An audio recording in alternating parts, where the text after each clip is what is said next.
దేవుడు బయలుపరిచాడు. ఏమని బయలుపరిచాడంటే ఆమెన్, మీకు ఆ యొక్క మంచి నిధిని, ఐశ్వర్యమును మీకు ఇస్తానని చెప్పాడు.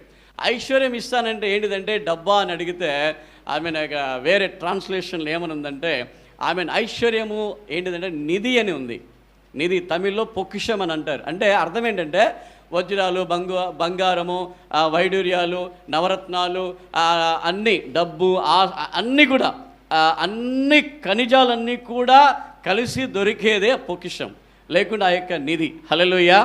అంటే దేవుడు నెలలో మనకు అనేకమైన నిధులను ఓపెన్ చేసి, అనేకమైన ట్రెషరర్స్ని దేవుడు ఓపెన్ చేసి మనకు గొప్ప ఆస్తిని, ఐశ్వర్యాన్ని ఇవ్వబోతా ఉన్నాడు. ఆరోగ్యం అనే ఐశ్వర్యాన్ని, సమాధానం అనే ఐశ్వర్యాన్ని, క్షేమం అనే ఐశ్వర్యాన్ని, స్వస్థత అనే ఐశ్వర్యాన్ని, అనేక విధములైన ఐశ్వర్యాన్ని నా దేవుడు మనకి ఇవ్వబోతూ ఉన్నాడు. హల్లెలూయా చెప్దామా? హల్లెలూయా, హల్లెలూయా. ఈ శిష్యుడు ఇంకొకటి ఏం చేస్తాడంటే రోమ 6:21లో వాడు గతములో చేసిన పాపం విషయములో, గతములో బాప్తిస్తానికి ముందు, రక్షణకు ముందు గతములో చేసిన పాపం విషయములో ఇప్పుడు పశ్చాత్తాప పడుతూ ఉంటాడు. అయ్యో నేను ఇలా చేశానే, కోల్పోయానే, అయ్యో నేను ఇలా పాపం చేశానే, ఇలా కోల్పోయానే, ఇలా పాపం చేశానే, కోల్పోయానని ప్రాయచిత్తము, పశ్చాత్తాప పడేవాడే శిష్యుడు. హల్లెలూయా చెప్పండి. హల్లెలూయా. మీకు ఇప్పుడు కలుగుతుందా?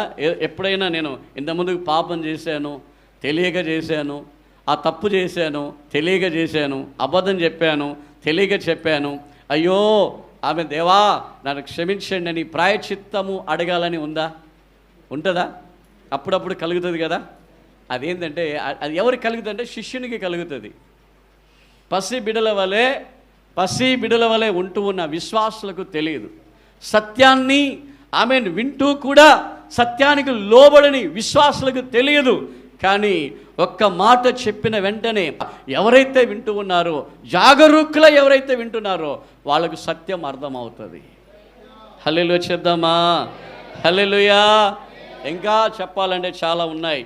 రోమ 7:22 మీరు చదవండి, నేను చెప్తా ఉంటాను. అక్కడ ఏమని ఉంటుందంటే వాక్యములో ప్రియముగా ఉండేవాడే శిష్యుడు.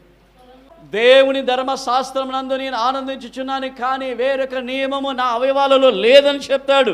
ఏంటిదంటే ఈ వ్యక్తి బైబిల్ చదువుతాడు. ఎవరు? శిష్యుడు ఏం చేస్తాడు? బైబిల్ తెరచి, అక్కడ ఉంది కదండి, ధర్మశాస్త్రములో ఆనందిస్తాడని ఉంది కదా. దేవుని వాక్యాన్ని ఇష్టపడతాడు, దేవుని వాక్యములో ఆనందిస్తాడు.